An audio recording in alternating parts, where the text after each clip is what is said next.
Es J. Perelman, hasta el final y bajando la escalera. No soy ningún puñetero héroe, y cuando el regimiento de la princesa Patricia combatió en Passchendaele en 1917, fui lo bastante precavido como para tener 12 años y estar a 5.000 kilómetros de distancia, vendiendo tapas de neopreno para las patas de los muebles, después de la escuela a las amas de casa de Crescent Park, Rhode Island. Nunca me desvío de mi camino para buscar problemas, pero si ellos vienen a mí, me enorgullezco de poder afrontarlos tan bien como cualquier otro. Una vez pasé la noche en un vagón de tercera clase de la línea ferroviaria de los Estados Federados de Malasia, en compañía de 70 chinos con dentaduras postizas, venidos de Swatow y Amoy y encaminados hacia el interior a las minas de estaño de Ipoh. El puñetero motor rompió un enganche en algún recodo perdido de Negri-Sembilan y allí nos quedamos sentados, con la lluvia colándose por el techo, sin una taza de té que tomar y con todos aquellos tipos fumando chandú y zampando arroz con trasi, comparado con el cual incluso el durian es perfume de rosas. Peor todavía, el culi que había en la litera de encima de la mía no paraba de comer plátanos y de tirarme las pieles encima. Media docena de veces uno podía jurar que tenía una cobra o una víbora de Russell suelta en la cama. La cosa estaba fatal, como suele decirse, pero hice de tripas corazón y el viejo Bucarán me sacó adelante. Otra vez, estando yo en Amboina, en las Molucas, un tipo que compraba pêche de mer y conchas en los grupos de islas Kai y Aru al sureste de Ceram, me ofreció llevarme hasta Bandaneira en su prahu. Era una barcaza inmunda de 35 toneladas, con una cubierta de popa y doble hélice, dirigida por una tripulación de buggy dispuestos a clavarte un cris si dejabas escapar aunque fuera un diptongo de más. Bueno, ya conocen el mar de Banda cuando empiezan los monzones. Es traicionero como una mujer. Levanta olas de 9 metros en un momento y se queda totalmente en calma al siguiente, con el viento aullando como un millar de demonios y las malditas aguas infestadas de tiburones. Y pensé yo, sopesando la proposición del vagabundo en aquel mar de Amboina, tranquilo, chaval, mejor te tomas otra copa y te lo piensas. Nos tomamos una segunda botella de Ginebra y una tercera, hasta que me pareció que los ojos se me iban a salir de la puñetera cabeza. Dios sabe cómo me las apañé, pero el caso es que el barcucho zarpó sin mí y nunca volví a saber de aquella gente. Probablemente habría vuelto a tener noticias de ellos, pero me tuve que ir a Nueva York para resolver algo relacionado con mi seguridad social. Sí, las cosas tienen que estar, pero que muy mal para que yo tire la toalla, y cuando lo hago estoy dispuesto a admitirlo. Hace un par de semanas tuve que abandonar por razones de trabajo mi retiro en Pensilvania y me quedé a pasar la noche solo en nuestro piso de Greenwich Village. Solamente diré una cosa: he vivido lo mío y he estado a las duras y a las maduras, pero no repetiría una experiencia así ni por todos los rubíes de la pagoda de Shwe Dagon. Es solamente una forma de hablar, claro. Si alguien me ofreciera ese trato, tardaría 2 días en llegar a Rangún. Tal vez, como las circunstancias son especiales, tendría que esbozar los antecedentes. El pasado diciembre, por deferencia a la reticencia que muestra mi mujer a dormir sobre las rejillas de ventilación del metro, trasladé a mi familia a un bonito edificio viejo de piedra rojiza de la calle 9 Oeste. Era una casa encantadora, con la fachada de ladrillo erosionada hasta adquirir un color rosa pálido bajo la hiedra, con un hueco de escalera fresco y espacioso y una balaustrada curva de nogal desgastada por las manos de incontables inquilinos morosos. Decidido a repartir tanto encanto entre el mayor número posible de gente, el propietario había dividido el edificio en 8 apartamentos y en concreto el piso de arriba había sido dividido en 2 dúplex diminutos, de los cuales el que daba a la parte de atrás fue el que alquilamos nosotros. Teníamos una vista perfecta de una tienda de alimentos naturales de la calle 8, y en las sombrías tardes de invierno resultaba reconfortante ver salir a los dispépticos dando tumbos con sus botes de melaza negra de caña y germen de trigo y con las caras exaltadas por la doctrina de Gaylord Heuser. Los equipamientos, para ser honesto, eran deplorables. Los grifos del agua caliente emitían un fluido viscoso de color marrón muy parecido al cacao. Los radiadores hacían un ruido continuo de tam-tam, como los reales tamborileros Watusi, y la nevera nos cocía la comida en lugar de mantenerla fría. Pero a la parienta y a mí nos importaba un cuerno. Vivíamos con elegancia, podíamos respirar. Dimos gracias a nuestras estrellas por no estar encajonados en uno de aquellos inmensos apartamentos uniformes de Park Avenue, llenos de duchas con paredes, cocinas económicas y toda clase de chismes deprimentes. Al cabo de un mes de mudarnos, uno de los inquilinos me contó una cosa fascinante, a saber que 3 décadas atrás la casa había sido objeto de un asalto audaz. Resumiendo brevemente el suceso, un domingo por la tarde, en abril de 1922, el señor Frederick Gosline y su esposa, la pareja de ancianos que ocupaban por entonces la mansión, estaban durmiendo la siesta cuando se colaron 5 cacos liderados por un gángster francés que había servido en aquella casa como mayordomo suplente. Redujeron a los dueños de la casa y a los 8 integrantes del servicio. Los encerraron en la bodega del sótano y huyeron, llevándose joyas y plata por un valor aproximado de $80,000. Si los prisioneros escaparon con vida de la bodega, fue únicamente gracias a la sangre fría y la iniciativa de su propietario de 73 años. Trabajando en la oscuridad total con un cortaplumas y una moneda de 10 centavos, al cabo de 2 horas consiguió aflojar los tornillos de la cerradura de combinación y abrir la puerta. Luego pasó 7 años y gastó una parte considerable de su fortunón en buscar a los culpables, el último de los cuales, el líder, fue detenido en Francia y llevado a la Île du Diable. Como es natural, fui sin demora a inspeccionar la bodega con una vela de cera, o al menos algo que el tipo de la ferretería me aseguró que era una vela de cera, y me convencí de la veracidad de la historia. Incluso encontré una moneda de 10 centavos encastrada en una grieta del suelo. Llevaba fecha de 1936, pero descarté las últimas cifras y construí un relato bastante efectivo de mi participación en aquel caso, que la gente solía pedirme en las fiestas que hicimos la pasada primavera. Resultaba divertida la forma en que me lo pedían, a veces sin siquiera abrir la boca.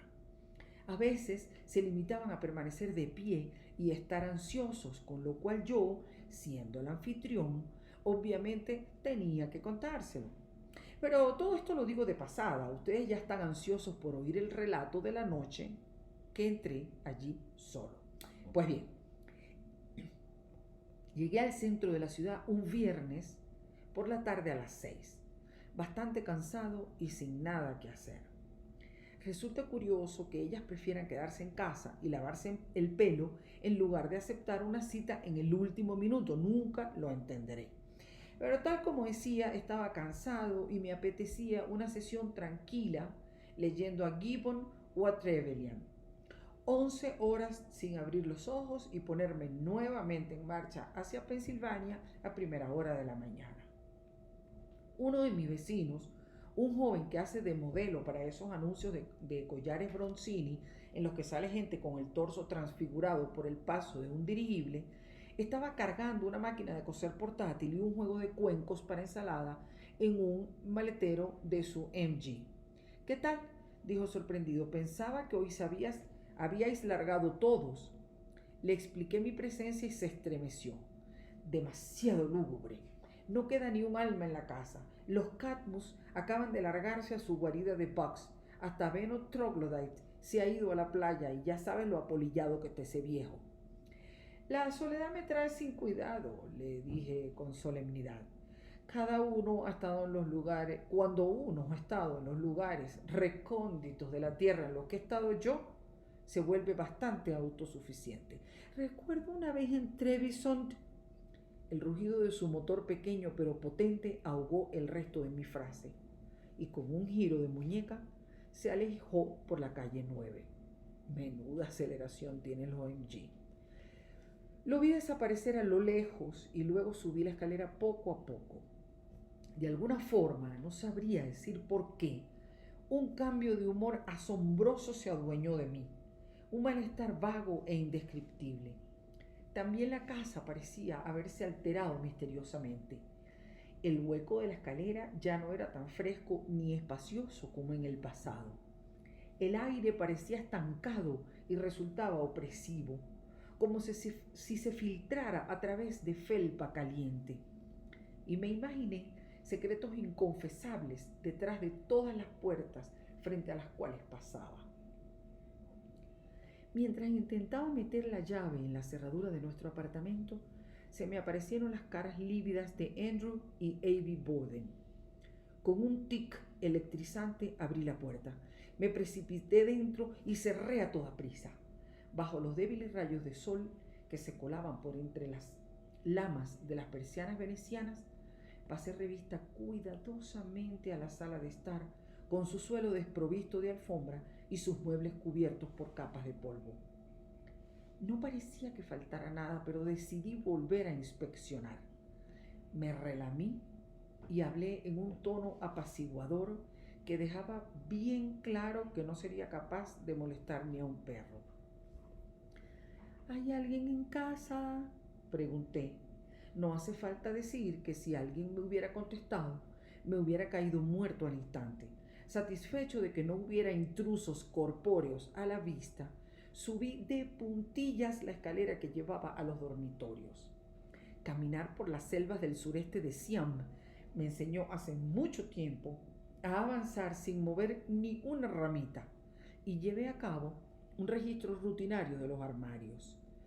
Mientras estaba palpando con cuidado los abrigos en busca de algún cuerpo no autorizado, el teléfono soltó un timbrazo repentino y aterrador. Di un brinco y pegué la espalda a la pared junto al aparato con todos los sentidos en tensión.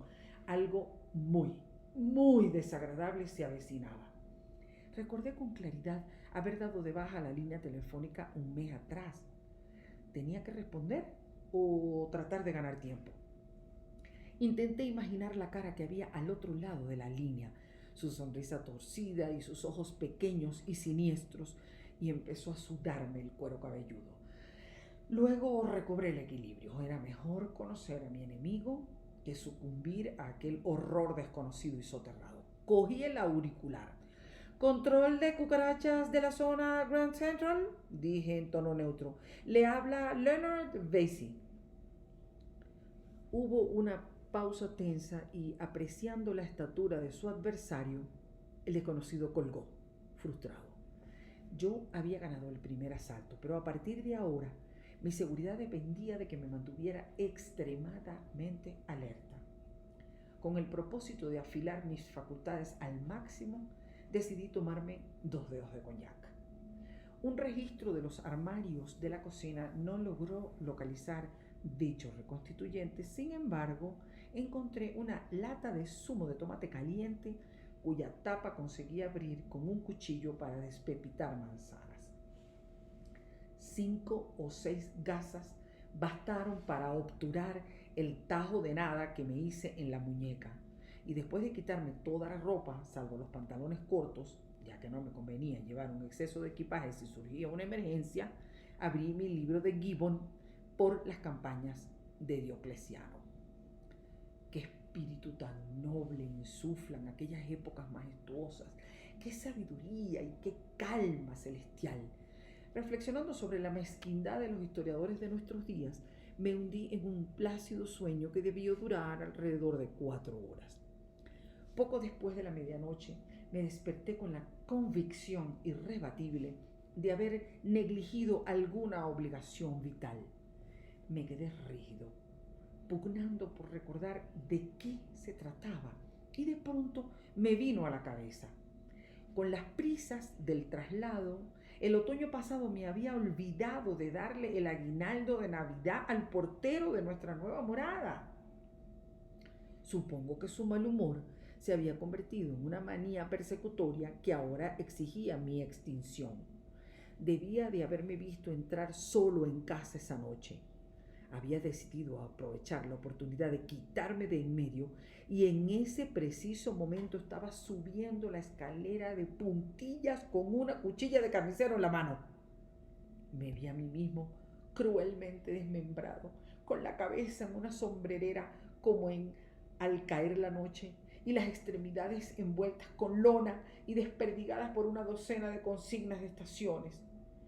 Los ojos se me llenaron de lágrimas de autocompasión. Era demasiado joven para morir de una forma tan absurda, víctima del capricho de un loco. ¿Qué iba a hacer de mis hijos en Pensilvania, esperando un abrazo paternal y unos dulces que nunca iban a llegar? Decidí vender mi vida lo más cara posible. Me remangué figurativamente con expresión severa y ya estaba a punto de esconderme debajo de la colcha cuando un ruido metálico amortiguado procedente de abajo me dejó petrificado. En aquel instante espantoso, todos los detalles del asalto a casa de los Gorsline regresaron con claridad cristalina y comprendí de repente la espantosa verdad. La policía, pese a haberse jactado de ello, en realidad jamás había recuperado el botín. El cerebro de la banda lo había escondido en alguna parte del edificio, y ahora, después de 29 años en el infierno de la Guayana Francesa, regresaba para exhumarlo y saldar viejas cuentas. Como Jonathan Small en El signo de los cuatro, que regresaba a Pondicherry Lodge desde las islas Andamán para recuperar el tesoro de Agra, era una bestia desencadenada, y al dar un portazo en la bodega estaban notificando a los ocupantes de la casa que les había llegado la hora. Lo único que faltaba era el pinchazo del aguijón envenenado y el espasmo final de la agonía. 10 minutos más tarde, mis rasgos estarían congelados en el atroz risus sardonicus y sería imposible distinguirme de Bartholomew Sholto. Estaba listo. Y sin embargo, tal es la complejidad del espíritu humano, y sobre todo de uno moldeado en el crisol de Oriente, que ni un músculo se alteró en mi mejilla injuta. En cambio, me inundó una furia enorme y arrolladora. Me sentía decidido a entrar en la bodega y librar a la sociedad de aquella lacra repulsiva, aunque me costara la vida. Me hice con la vela, abrí con valentía la puerta y descendí las escaleras con pasos felinos. Cuando yo me acercaba al rellano, una voz femenina, cargada de una ansiedad terrible, me llegó desde abajo. «Dale con todas tus fuerzas», dijo con aspereza. «Tenemos que abrirla esta noche como sea». Reprimí un soplido triunfal involuntario. Así que esas teníamos. Había una mujer implicada. Sin duda había urdido toda la historia, tal como yo sospechaba desde el principio. Con el cuerpo apoyado en la balaustrada, me asomé por encima de la misma con cautela infinita y miré por el hueco de la escalera. La imagen que vieron mis ojos habría destruido el más fenomenal de los aplomos. Envuelta en un kimono floreado que a duras penas cubría sus generosos encantos, la señora de Purdy Woolwine, la inquilina del primer piso, estaba arrodillada junto a un cubo de basura metálico, intentando sujetarlo contra el suelo. Su pelo reluciente estaba alborotado y su cara contorsionada como la de los luchadores de los grabados japoneses. A su lado, un hombre pequeño y cetrino al que reconocí vagamente como Woolwine, había encajado un destornillador debajo de la tapa con la ayuda de un martillo y ahora intentaba arrancarla desesperadamente con la intención obvia de deshacerse de una cesta llena hasta arriba de botellas y desperdicios de fruta. Ninguno de los dos era consciente de mi presencia y no la habrían descubierto salvo por el deseo insoportable que me sobrevino cuando solté un salvaje. Se viraron bruscamente y se me quedaron mirando, desnudo salvo por los pantalones cortos y la vela en la mano, boquiabiertos en el rellano. Con un chillido atroz que hizo temblar las reproducciones de Piranesi de las paredes, la señora Woolwine se incorporó a medias y cayó desmayada de lado. Es fantástico cómo la gente malinterpreta de forma deliberada los incidentes más simples. Que me caiga muerto si no pasé 2 horas explicándoles lo ocurrido a los cazurros de la comisaría del distrito octavo. Estaban nerviosos, ¿me entienden? Tenían que encontrar un chivo expiatorio y toda esa basura aterradora. Uno habría creído que yo era Harry Holy Crippen, a juzgar por la murga que me dieron con sus tests de sobriedad y sus aspavientos acerca del voyeurismo y de Dios sabe qué más. Pero bueno, gracias a Dios todo se ha terminado. En la actualidad paso la mayor parte del tiempo en Pensilvania y cuando llegue el otoño probablemente encontraremos un alojamiento más adecuado a las necesidades de la familia. Tal vez incluso me vaya otra vez a Oriente entre ustedes y yo. Ya me he hartado de la vida elegante y de los juegos para el cóctel y de histéricas como la señora de Purdy Woolwine. Respiro mejor en algún sitio como en Boina, donde nadie hace preguntas, donde lo único que uno necesita es un trozo de tela de algodón en la cintura y un pellizco de arroz, y donde un hombre es dueño de su pasado.